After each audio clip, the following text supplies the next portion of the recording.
बॉलिवूड अभिनेता सैफ अली खान उपचारानंतर आपल्या राहत्या घरी परतला आहे। काही दिवसांपूर्वी एका घटनेत जखमी झाल्यानंतर त्याला तातडीने रुग्णालयात दाखल करण्यात आले होते। उपचारानंतर सैफची प्रकृती आता स्थिर असून त्याला डॉक्टरांनी विश्रांतीचा सल्ला दिला आहे। सैफ अली खानच्या घराबाहेर चाहत्यांची गर्दी पाहायला मिळाली। आपल्या लाडक्या कलाकाराची तब्येत बरी असल्याचे कळताच चाहत्यांनी सुटकेचा निश्वास टाकला आहे। या प्रकरणावर सैफच्या कुटुंबियांनी कोणतीही अधिकृत प्रतिक्रिया दिली नसली तरी सध्या सैफ आपल्या कुटुंबासोबत घरी आहे आणि त्याच्या तब्येतीची सुधारणा होत असल्याची माहिती मिळत आहे।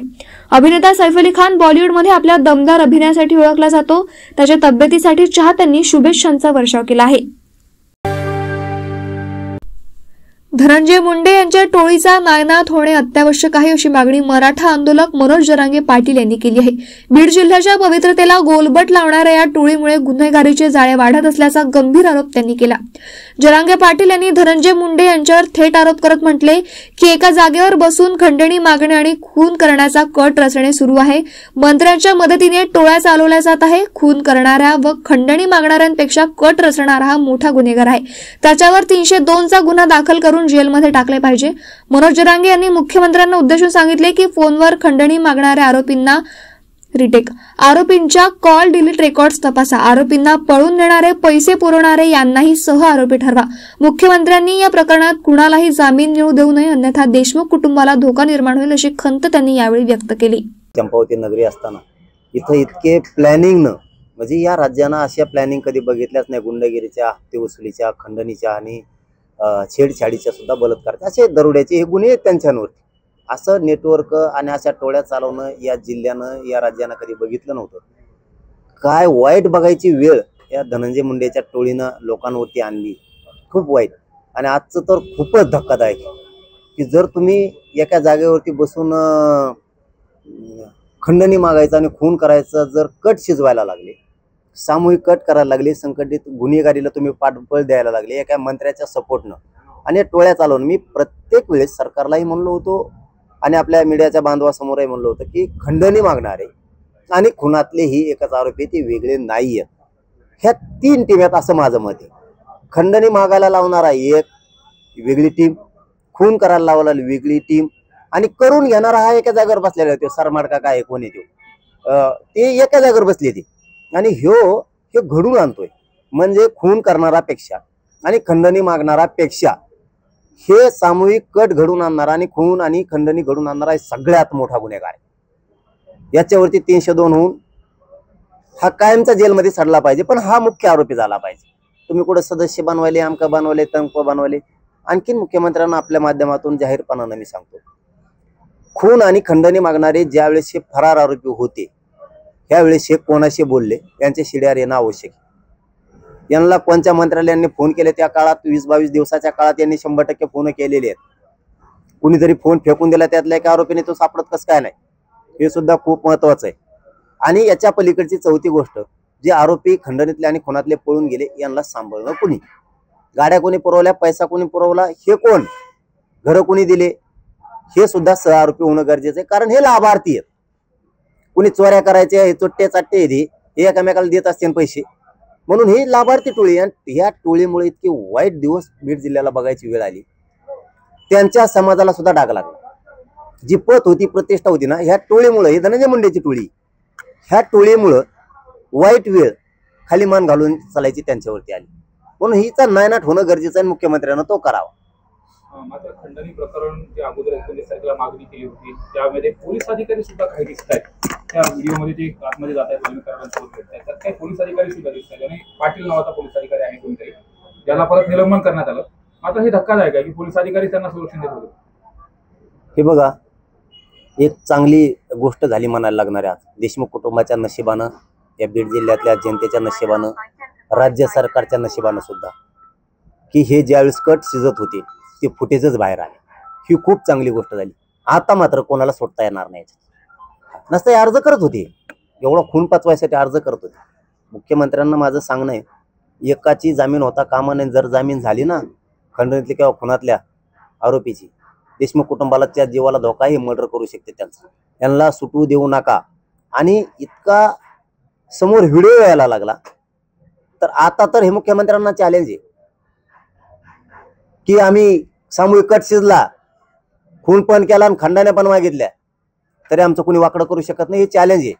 म्हणून मुख्यमंत्री फडणवीस साहेबांनी आता ह्या टोळ्याचा सुपडा साफ करणं गरजेचं आहे. मुळा जाळा सकट उखडून टाका यांना. ठेवू नका. एका राज्य चालत नाही येत. एक माणूस म्हणजे काय राज्य चालतोय काय? त्याच्यामुळे मुख्यमंत्र्यांना आता याच्यातलं कोणी सोडू नका. कोणीच नसता काय होईल, तुमच्यावरचा सुद्धा जनतेचा विश्वास उडून जाणार आहे. आणि आम्ही तो वाट बघणार आहे थोडे दिवस. यातलं एक बी आरोप सोडला राज्यात बंद पाडून टाकणार आहे पुढं.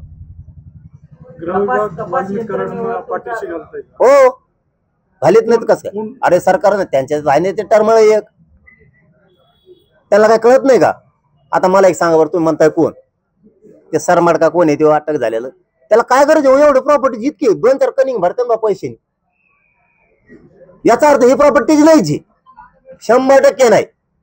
ही प्रॉपर्टी सरकार मधल्या मंत्र्याचीच आहे.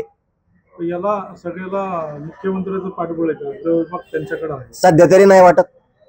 ज्या दिवशी वाटल त्या दिवशी सोडणार नाही. सध्या तरी वाटतंय SID CID बीड जिल्ह्याचं पोलीस प्रशासन योग्य ट्रॅकनं काम करतंय. सध्या तरी वाटतं.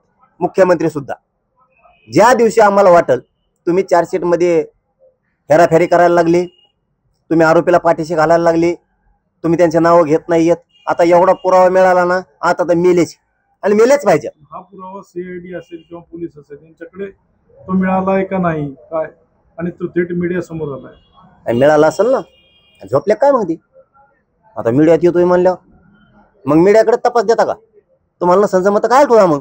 अरे मग असत नाही तर काय? तर तुम्हाला काय आता झोपले का? आता ती ईडी का कोण आहे ती कुठे?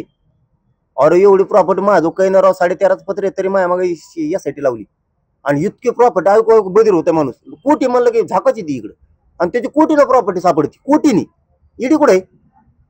ईडीने काचा धुळून काढे पाहिजे ती. आणि ज्याच्या ज्याच्या नावावर यांची प्रॉपर्टी ना त्यांना माहिती टाकला पाहिजे. नाही ज्याच्या नावावर प्रॉपर्टी ना ते उद्या लिहून द्या त्याची मागे. नाही तुमचे लेकर जाणार आहेत बरं का.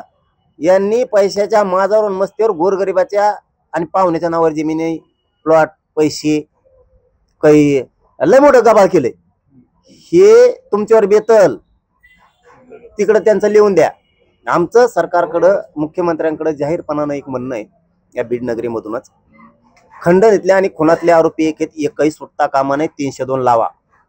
नंबर 1 चा आरोपी त्या सरमाडा का कोणी त्याला करा. कारण खून करणाऱ्यापेक्षा आणि खंडणी मागणाऱ्यापेक्षा सामूहिक कट रचून संघटित गुन्हेगारी चालवणारा सगळ्यात मोठा गुन्हेगार आहे. त्याला सोडू नका. आणि ह्या 3 टीमच्या नंतर मधल्या काळात हे फरार होते त्यावेळेस यांनी कोणत्या मंत्र्यांना फोन केलेत? 100% फोन केले त्यांनी. ते सुद्धा मध्ये घ्या. 6 आरोपी 100-150 जणांची टोळी, लय मोठी नाही लाभार्थी टोळी ही. मग तर जेर बंद करा लवकर. कारण मुख्यमंत्र्यांच्या शब्दावरती मराठी शांत आहे. ते म्हणलेले एकही आरोपी सुटू देणार. कृषी आयुक्तालयाने शासनाकडे 1 रुपयात पीक विमा योजना बंद करण्याची केलेली शिफारस म्हणजे तुघलकी निर्णय असल्याची प्रतिक्रिया स्वाभिमानी शेतकरी संघटनेचे जालना जिल्हाध्यक्ष सुरेश काळे यांनी दिली आहे. कृषी आयुक्तालयाच्या 1 रुपयात पीक विमा योजना बंद करण्याच्या शिफारसीनंतर स्वाभिमानी शेतकरी संघटना आक्रमक झाली आहेत. शेतकऱ्यांच्या तोंडाला पान पुसण्याचे निर्णय जर सरकार घेणार असेल तर सरकारला शेतकऱ्यांच्या रोषाला सामोरं जावं लागेल, असे देखील स्वाभिमानी शेतकरी संघटनेच्या वतीने सांगण्यात आले आहे. 1 रुपयात पीक विमा योजना ही शेतकऱ्यांना दिलासादायक राज्य सरकारची योजना होती. मात्र ती बंद करण्याचा निर्णय हा कृषी आयुक्तालयाने शासनाकडे कळवलेला आहे. हा निर्णय म्हणजे तुघलकी निर्णय आहे. घोटाळेबाज काही शेतकऱ्यांमुळे किंवा CSC चालकामुळे सर्व शेतकऱ्यांवर हा अन्याय करणारा निर्णय आहे. घोटाळेबाज लोकांवर कारवाई करण्याऐवजी ही योजनाच बंद करावी, म्हणजेच की आजार म्हशीला आणि इंजेक्शन पखालीला असा हा कृषी आयुक्तालयाचा प्रकार आहे. तो तात्काळ शासनाने थांबवावा. शासनाची आता गरज सोडून वैद्य मरो ही भूमिका आता शासनाने थांबवायला पाहिजे. विधानसभेचं इलेक्शन झालं, त्यात भरघोस शेतकऱ्यांनी मतं दिली, त्यातून सक्षमपणे बहुमताचं सरकार स्थापन झालं आणि आता त्या बहुमताच्या जोरावर शेतकऱ्यांच्या तोंडाला पाणी पुसणाऱ्या असे जर निर्णय सरकार घेणार असेल तर शेतकऱ्यांच्या रोषाला सरकारला सामोरं जावे लागेल. बुलढाण्याच्या हिवरा आश्रम येथे स्वामी विवेकानंद यांची जयंती मोठ्या उत्साहात साजरी केली जाते। 3 दिवस उत्सव साजरा करून आज एकाच महापंक्तीत 151 क्विंटल गव्हाची पुरी आणि 101 क्विंटल वांग्याची भाजी अशा महाप्रसादाचे वितरण केले जाते। या एकाच महापंक्तीमध्ये जवळपास 2 ते 2.5 लाख भाविकांनी महाप्रसादाचा लाभ घेतला। 1965 पासून हिवरा आश्रम येथे ही प्रथा सुरू आहे। समाजातील जातीभेद मिटावे म्हणून स्वर्गीय शुकदास महाराज यांनी ही प्रथा सुरू केली होती। स्वामी विवेकानंद यांची 162वी जयंती मोठ्या उत्साहात हिवराष्ट्र येथे साजरी केली जात आहे। विवेकानंद जयंती महोत्सवाची सांगता झाली। 2 लाख भाविकांना महाप्रसाद वितरण करून या उत्सवाचा समारोप होत असतो। अगदी 3000 स्वयंसेवकांनी गेल्या 2 दिवसापासून बनवलेला हा महाप्रसाद या उत्सवाचं वैशिष्ट्य आहे। राव आणि रंगपा दोघंही जमिनीवर बसतात, एकमेकांचा वैरभाव विसरतात, एकमेकांचा लहान मोठेपणा विसरतात आणि आपण सगळे त्याच ईश्वराची लेकरं आहोत। आपल्या सगळ्यांमध्ये त्या दिव्यत्वाचा अंश आहे। हा स्वामी विवेकानंदांचा दिव्य विचार जो शुकदास महाराजांनी इथल्या भूमीमध्ये पेरला आणि लोकांचा आज आपण बघितलं इथं विराट जनसमुदाय जमला होता। अत्यंत शिस्तबद्ध आणि नियोजनबद्ध त्यांनी या महाप्रसादाचा लाभ घेतला। 150 क्विंटल गव्हाची पुरी आणि तेवढीच वांग्याची भाजी असा हा महाप्रसाद बनवला जातो। महाराष्ट्रभरातून भाविक हा सोहळा बघण्यासाठी इथे असतात। निष्काम कर्मयोगी संत परमपूज्य शुकदास महाराजांनी स्थापन केलेला विवेकानंद आश्रम आज ज्ञान, विज्ञान, साहित्य, सामाजिक एकता यांचं प्रतीक बनलेलं आहे। माणसांमधला भेद दूर व्हावा, माणूस एक व्हावा, आपण सगळे एक आहोत ही भावना लोकांमध्ये वृद्धिंगत व्हावी, हा मानवता धर्माचा प्रचार करणारा विवेकानंद जयंती उत्सव आज या ठिकाणी संपन्न झाला। सर, आपण नमश्री इति राजाय विवेकानंद सूरये कर्मिणे ज्ञानिने चैव भूयो भूयो नमाम्यहम।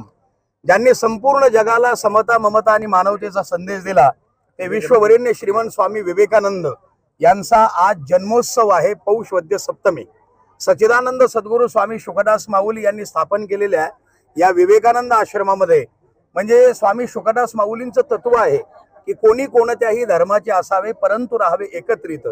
धर्म हा असूनही सर्वांचा सारखा, तुच्छ एकमेका लेखू नये, उद्दिष्ट एकची साधने पुष्कळ म्हणून गोंधळ होता असे। शुकदास म्हणे वेगळ्या मार्गाने एकाच ठिकाणी जाऊ सारे। म्हणजे या ठिकाणी कुठल्याही प्रकारची जात पात, पंथ, भेद, अंधश्रद्धा, गरीब श्रीमंत, उच्च नीच हा कुठल्याही प्रकारचा भेद नाही। या ठिकाणी आज संपन्न होणारा 2 लाखाच्या वरचा हा महाप्रसाद आणि ही अतिशय भव्य दिव्य महाप्रसादाची जी महापंगत आहे म्हणजे विवेकानंदांनी सांगितलं होतं की रुचिनाम वैचित्र्या द्रुजकुटील नाना पथजुषाम नृणामेको गम्य स्तंभसे पैसा मरणव इव। म्हणजे अनेक ठिकाणावरून वाहणाऱ्या नद्या ह्या ज्याप्रमाणे समुद्राला जाऊन मिळतात त्याप्रमाणे अनेक पंथ, धर्म, मत हे शेवटी एकाच परमात्म्याला जाऊन मिळतात। तो भाव इथे आहे। या ठिकाणी जवळपास 251 क्विंटल गव्हाच्या पिठाची पुरी आणि 151 क्विंटल वांग्याची भाजी अशा प्रकारचा महाप्रसाद आहे। इथलं वैशिष्ट्य हे आहे की या ठिकाणी कुठल्याही प्रकारची बेशिस्त होत नाही। अगदी शांततेनं सर्वांना गंध लावून बसलेल्या भाविकांचं दर्शन घेऊन त्याचप्रमाणे प्रत्येकाचा आदर ठेवून जिवंत माणसामध्ये परमेश्वर आहे अशी भावना ठेवून या ठिकाणी प्रत्येकाची पूजा केली जाते आणि प्रसाद घेतल्यानंतर अजिबात कुठल्याही प्रकारचा कचरा या ठिकाणी राहत नाही। म्हणजे ज्याला आपण स्वच्छता अभियान म्हणतो की नाही ते स्वच्छता अभियान खऱ्या अर्थाने या ठिकाणी सुरू आहे आणि अनेक भाविकांची मागणी आहे की एवढी शिस्तबद्ध होणारी जी महापंगत आहे याची गिनीज बुकामध्ये नोंद व्हावी। अनेक पत्रकार, चित्रकार, सर्व या ठिकाणचे सामाजिक कार्यकर्ते सर्वजण मागणी करतात आणि भक्तही मागणी करतात। तर मला असं वाटतं की गिनीज बुकामध्ये या महापंक्तीची नोंद होणार आणि सच्चिदानंद सद्गुरू स्वामी शुकदास माऊली हे सर्व धर्मांचं प्रतीक असलेलं एक फार सुंदर अशा प्रकारचं पीठच आहे विवेकानंद आणि स्वामी शुकदास माऊली। आणि हा महाप्रसादाचा आनंददायक सोहळा, या सोहळ्याचे आपण सर्वजण भागीदार झालात। आपल्या सर्वांना द्यावे तेवढे धन्यवाद।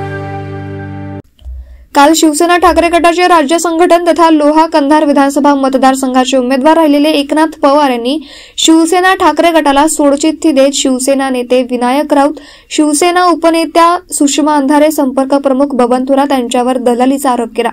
यावर आज नांदेड जिल्ह्यातील शिवसेना ठाकरे गटाचे पदाधिकारी आक्रमक झाले आहेत। एकनाथ पवार यांना एका वर्षात पक्षाने भरभरून दिले असताना सुद्धा त्यांनी पक्षावर बिनबुडाचे आरोप केले। त्यामुळे त्यांना जिल्ह्यात न फिरू देण्याचा इशारा शिवसेना ठाकरे गटाच्या जिल्हा प्रमुखांनी दिला आहे। काल महाराष्ट्र संघटक पदाचा जो राजीनामा दिला आणि उद्धव बाळासाहेब ठाकरे पक्षाचे नेते हे दलाल आहेत असं वक्तव्य केलं, त्या वक्तव्याबद्दल मी नांदेड जिल्हा शिवसेनेच्या वतीने जाहीर निषेध करतो। आणि एकनाथ पवार यांनी जे वक्तव्य केलं ते अतिशय चुकीचं वक्तव्य केलं।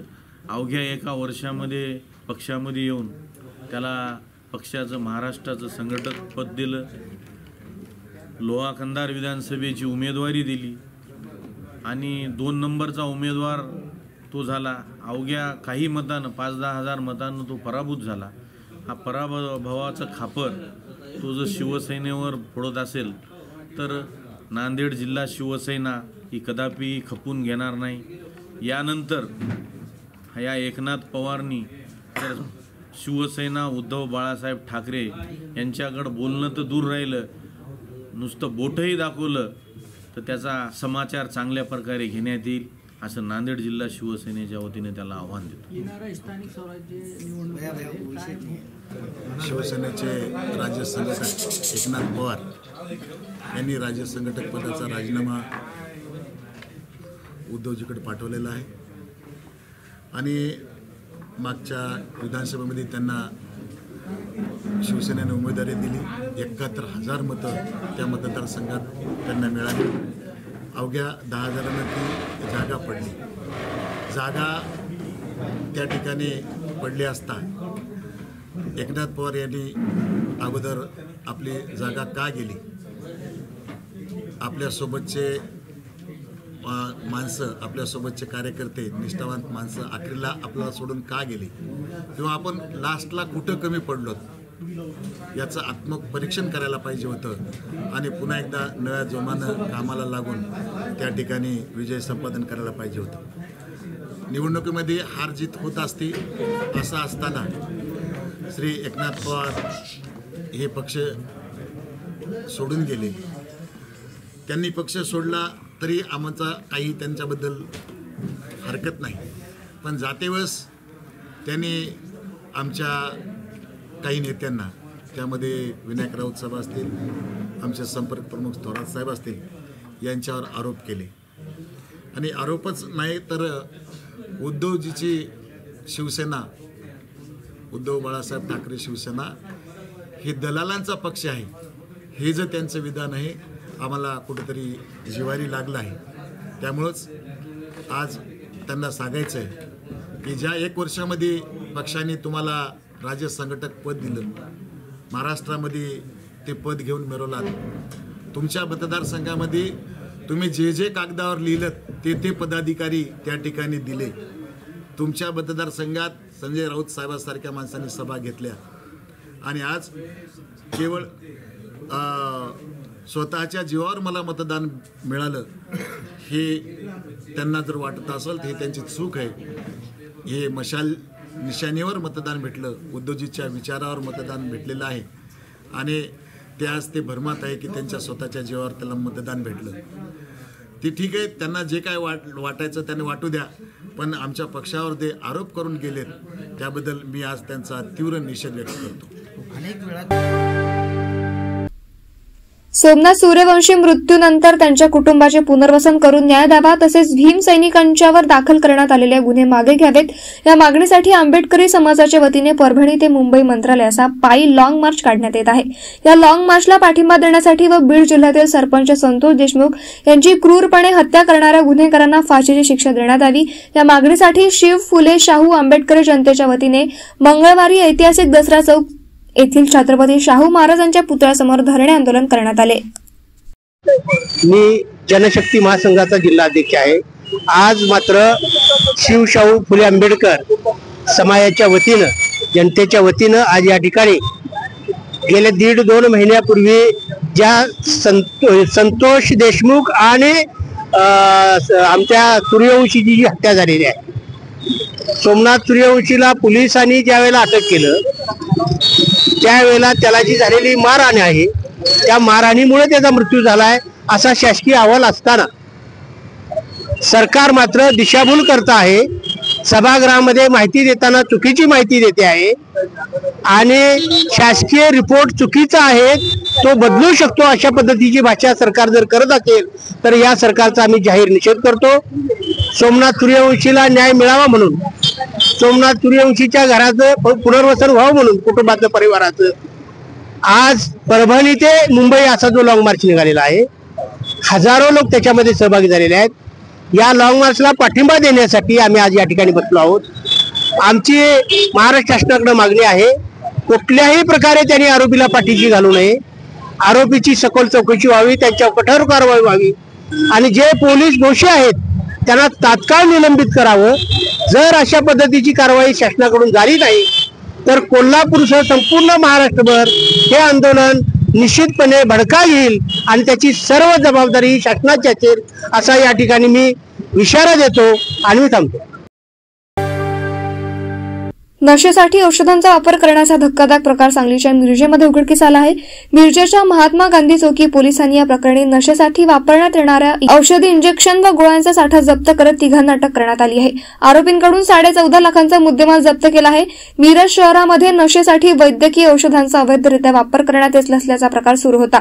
या प्रकरणी महात्मा गांधी चौकी पोलिसांनी साळपार असून नशेसाठी मेफेनटमाइन इंजेक्शन व गोळ्या विक्री करण्याच्या टोळीचा पर्दाफाश केला आहे. टोळीकडून 1507 इंजेक्शन व बाटल्या आणि गोळ्यांचा साठा जप्त करण्यात आला आहे. सांगली जिल्हा पोलीस दलाकडून एक महात्मा गांधी पोलीस स्टेशन या ठिकाणी गुन्हा नंबर 20/25 यामध्ये औषधी द्रव्य व सौंदर्य प्रसाधन अधिनियम या अंतर्गत कारवाई करण्यात आलेली आहे. याच्यामध्ये मेफेनटरमाइन सल्फेट हे केमिकल असलेलं बॉटल्स एकूण 1407 एवढ्या संख्येमध्ये त्या बॉटल्स सांगली पोलिसांनी जप्त केलेल्या आहेत. यामध्ये एकूण 3 आरोपी निष्पन्न झालेले आहेत आणि तपासादरम्यान आणखीनही यामध्ये आरोपी निष्पन्न होतील. यामध्ये कदाचित एक मोठं रॅकेट उघडकीस येण्याची शक्यता आहे. आता हा जो ड्रग्सचा साठा आहे तो इलिगली ठेवण्यात आलेला होता. त्या कामी आम्ही अन्न व औषध विभागाच्या स्टाफसह त्या ठिकाणी एक पंचनामा करून ही पुढील कारवाई केलेली आहे.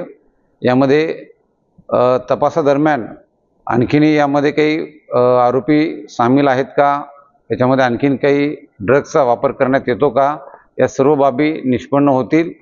एकूण हा आपल्याकडे जो कारवाई केलेली आहे त्यात 14,46,000 रुपये किमतीचा मुद्देमाल हा जप्त करण्यात आलेला आहे. आणि येणाऱ्या आगामी काळामध्ये जे भारत सरकारचं नशामुक्त भारत अभियान हे राबवण्यात येत आहे, त्यामध्ये सांगली जिल्हा पोलीस दल कटिबद्ध आहे आणि जास्तीत जास्त कारवाया त्या ठिकाणी आम्ही करून घेणार आहोत. माझं सर्व नागरिकांना आव्हान आहे की आपणही आपल्याकडे जी माहिती आहे ती पोलीस विभागाला शेअर करत चला, जेणेकरून आम्हाला त्या ठिकाणी कारवाई करणं सहज शक्य होईल. धन्यवाद. देवळीच्या तोफखाना शाळेत तोपची 2025 या वार्षिक सरावाचे आयोजन मोठ्या उत्साहात करण्यात आले. भारतीय लष्कराच्या तोफखान्याच्या प्रगत क्षमतांचा आढावा घेणारा हा सराव आधुनिक तंत्रज्ञान आणि स्वदेशी उपकरणांवर आधारित होता. यामध्ये तोफखान्याच्या विविध प्रकारच्या शास्त्रांचे आणि अग्निशक्तीचे प्रभावी प्रात्यक्षिक सादर करण्यात आले. या कार्यक्रमाचे नेतृत्व भारतीय लष्कराचे महत्वाचे अधिकारी जनरल नवनीत सिंग सरला यांनी केले. तोपची 2025 मध्ये विविध प्रकारच्या प्रगत तोफखान्याच्या प्रणालींचे दर्शन झाले. यामध्ये K9 वज्र, धनुष्य, अल्ट्रा लाईट होवलित्झर, 155 mm ट्रेड आणि टोड तोफ प्रणाली यांचा समावेश होता. या प्रगत तोफखान्याच्या मदतीने लष्कराचा मारक क्षमतेचा लक्षणीय वाढ झाली आहे. याशिवाय ड्रोन तंत्रज्ञान, स्वयंचलित गोळा बारूद प्रणाली तसेच स्मार्ट लॉजिस्टिक तंत्रज्ञानाचा वापर करून लष्कराची सज्जता अधोरेखित करण्यात आली आहे.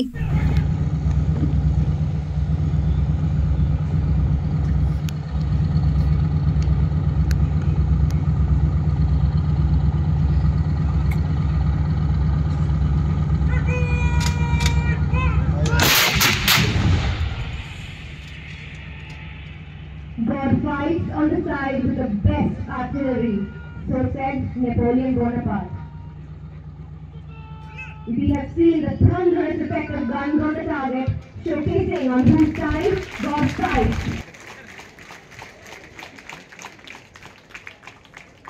Witness the unmatched might of Indian artillery in order to get ready to fire on the target by timer on the screen.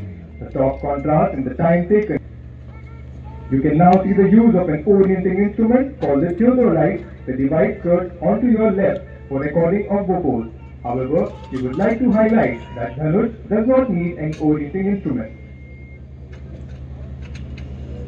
Ladies and gentlemen, under the field with 19 regiments to be converted to Dhanush gun system profile. The first regiment has been operationalized and inducted in the northern sector.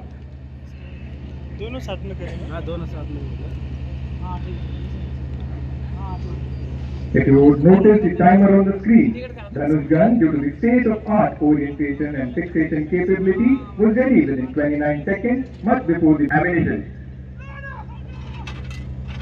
Both the Bofors and Dhanush gun systems have automated loading systems. We will now show you the punch of an artillery concentration on a target that is nearest to the grandstand, to give you all a taste of the thunderous effect which the guns would have on the enemy. Please take your attention to the front. The guns will now fire at area Harbala.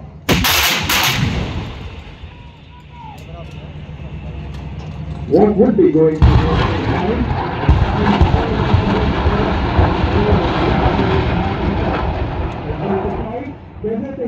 As he finds himself caught in the hailstorm of death or gunners.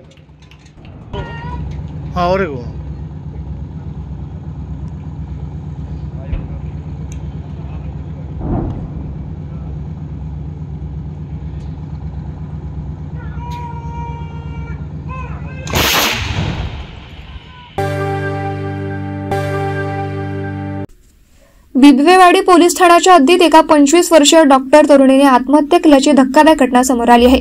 Pallavi पोपट फडतरे असे आत्महत्या केलेल्या महिला डॉक्टरचे नाव असून क्लिनिकमध्ये विषारी औषध घेत तिने आत्महत्या केली.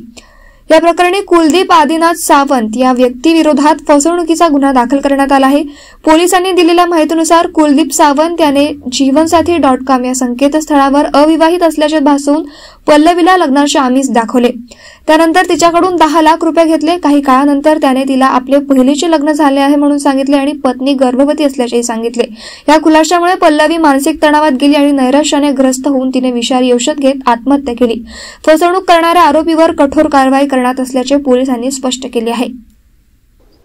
सर, काय प्रकार पोलिसांच्या आधी एका 25 वर्षीय डॉक्टर तरुणीने विषारी औषध प्राशन आत्महत्या केली, नेमकं काय होतं, काय बिबवेवाडी पोलीस स्टेशनच्या हद्दीमध्ये 8 जानेवारी रोजी कुमारी डॉक्टर पल्लवी पोपट फडतरे यांच्या मृत्यूबद्दल अकस्मात मृत्यूची नोंद झालेली आहे. यामध्ये अकस्मात मृत्यूचा तपास करत असताना असं समोर आलं की मुलगा कुलदीप आदिनाथ सावंत वय 30 वर्ष राहणार जत सांगली यांनी यापूर्वी आपले लग्न झालेले असताना देखील जीवनसाथी.com या संकेतस्थळावर आपण अविवाहित असल्याचे नमूद करून लग्नासाठी नोंदणी केली होती. दरम्यानच्या काळामध्ये डॉक्टर पल्लवी यांनी BHMS केलेलं होतं आणि त्या आपल्या MD मेडिसिनचं महिला उद्योग आयुर्वेदिक कॉलेज सोलापूर येथे शिक्षण घेत होत्या आणि त्यांची इच्छा होती की वैद्यकीय क्षेत्रातीलच मुलाशी लग्न करावं. त्याप्रमाणे त्यांना या समाज माध्यमाच्या मार्फत यांची भेट झाली. त्यांना योग्य वाटल्यामुळं त्यांनी संपर्क साधला आणि नंतर त्यांची भेटी व्हॉट्सअप माध्यमातून संपर्क वाढला. परत मुलगा जरी जतचा राहणार असला तरी त्याचं देहू या ठिकाणी क्लिनिक आहे असं त्यांनी सांगितलं. मुलीच्या आईवडिलांनी देहू या ठिकाणी जाऊन क्लिनिकची पाहणी केली आणि डॉक्टर पल्लवी यांनी स्वतःचं नवजीवन क्लिनिक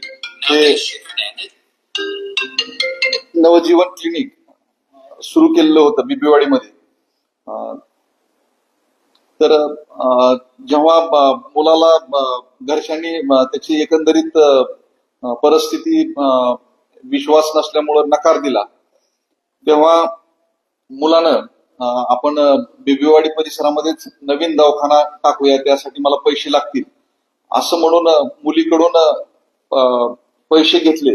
जवळपास 20 लाख रुपये मुलीच्या अकाउंटमधून कुलदीपच्या अकाउंटमध्ये ट्रान्सफर झालेले तपासांती दिसून येत आहेत आणि जो एकंदरीत तपास झाला त्या साक्षी पुराव्याच्या आधारावरती 18 जानेवारी रोजी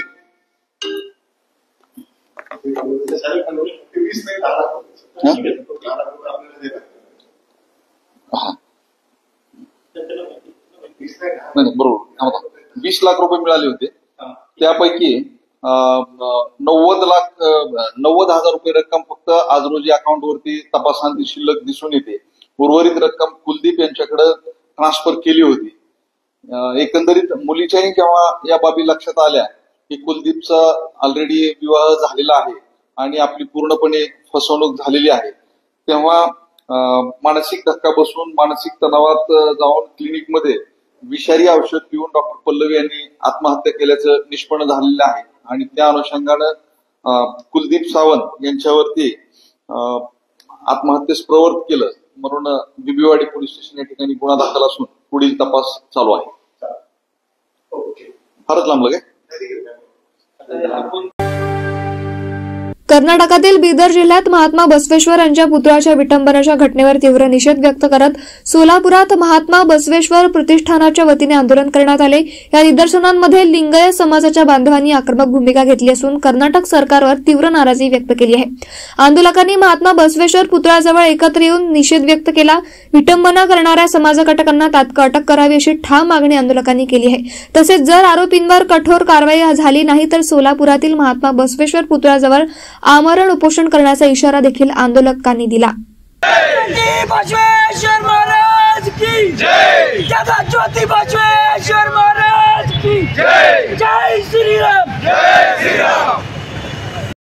श्री महात्मा बसवेश्वर पुतळ्याचे जे विटंबना झालेले आहे त्या संदर्भात सोलापूर आणि महाराष्ट्र समाज बांधवाच्या वतीनं तीव्र निषेध करतो आणि त्या समाजकंटकाला योग्य ती कडक कारवाई शासन व्हावी. अगर नाही अन्यथा नाही झाले सोलापूर आणि महाराष्ट्र बंद पुकारून समाज बांधव रस्त्यावर येतील याची दखल कर्नाटक आणि महाराष्ट्र सरकारने घ्यावी.